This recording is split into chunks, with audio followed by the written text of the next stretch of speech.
Welcome to the channel everyone, this is Tanya. तो बात करते हैं मेरे फेवरेट सीरियल तारक मेहता का उल्टा चश्मा के बारे में, जिसमें जेठालाल और बबीता जी की केमिस्ट्री लोगों को इंगेज करती थी।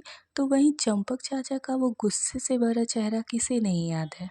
यूट्यूब पर तारक मेहता का उल्टा चश्मा के व्यूज 45 बिलियन तक क्रॉस कर चुके हैं, जितने शायद कई सारे बड़े यूट्यूबर्स के व्यूज को मिलाकर भी नहीं है। ये शो को लोग खाते हुए देखना इतना ज्यादा पसंद करते हैं कि भले ही खाने में अचार या सलाद हो या ना, पर टीवी पर तारक मेहता का उल्टा चश्मा जरूर होना चाहिए। According to me there are mainly 3 reasons behind its decline: fights, story line and new characters. इस शो को लेकर काफ़ी सारी कंट्रोवर्सीज हो रही है और काफ़ी सारे चेंजेस भी हो रहे हैं।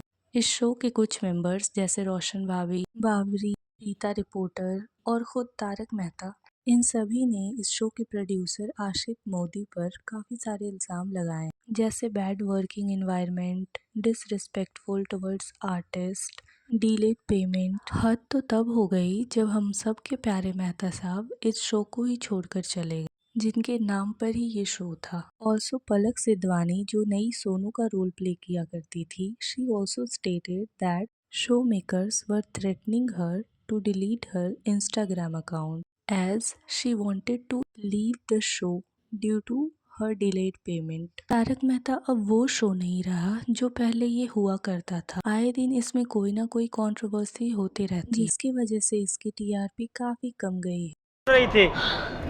दूर दूर तक, दूर दूर तक कोई नहीं दिख रहा था। मैं और सुंदर वीरा। पहले सारे कैरेक्टर्स रिलेटेबल लगते थे और उनके साथ हो रही प्रॉब्लम्स भी, फिर चाहे वो जेठालाल की मैरिड लाइफ की कोई प्रॉब्लम हो या एक मेवा सेक्रेटरी की कोई मजबूरी। अब ना ही उनके घर रिलेटेबल लगते हैं और ना ही चंपक चाचा की वो ज्ञान भरी बातें। पहले की स्टोरीज ना ही इतनी लेंदी हुआ करती थी और ना ही उसमें इतने सारे लेक्चर्स होते थे। गीजर रिपेयर हो गया? हाँ, वो मैंने टप्पू को भेजा था अब्दुल को बुलाने के लिए, पर अब्दुल तो वहाँ पर नहीं था। पर जब मैं टुवाल सुखाने के लिए बालकनी में गई तो अब्दुल तो सामने ही खड़ा था।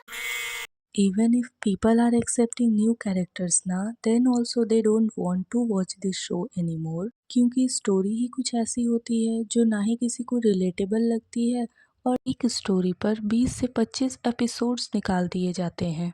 लोगों को ये समझ नहीं आ रहा कि पास्ट में जिन लोगों ने इतनी अच्छी स्टोरीज लिखी हैं वो अब बस सेम स्टोरीज को क्यों रिपीट कर रहे हैं, जैसे पोपटलाल की शादी के एपिसोड्स, पानी का टैंकर एपिसोड एंड एक्सेट्रा। पहले तारक मेहता में क्लीन कॉमेडी हुआ करती थी, सोशल इशूज़ पर बात हुआ करते थे, बट अब के एपिसोड्स में बस गवर्नमेंट को प्रेज करना और सेम स्टोरीज को रिपीट करना हुआ करता है।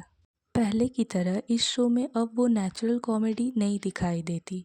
पहले फ़नी तरीके से इस शो के थ्रू हमें वैल्यूज़ सिखाए जाते थे, जो अब एक फोर्स्ड कॉमेडी और लेक्चर के रूप में दिखाई देता है। और एक रीज़न ये भी है कि पहले के कैरेक्टर्स से हम इतने अटैच हो चुके हैं कि अब के कैरेक्टर्स अपने 100% देकर भी उस चीज़ को फुलफिल नहीं कर पा रहे हैं। तो इस वीडियो के लिए इतना ही। If you like it, do subscribe. Thank you.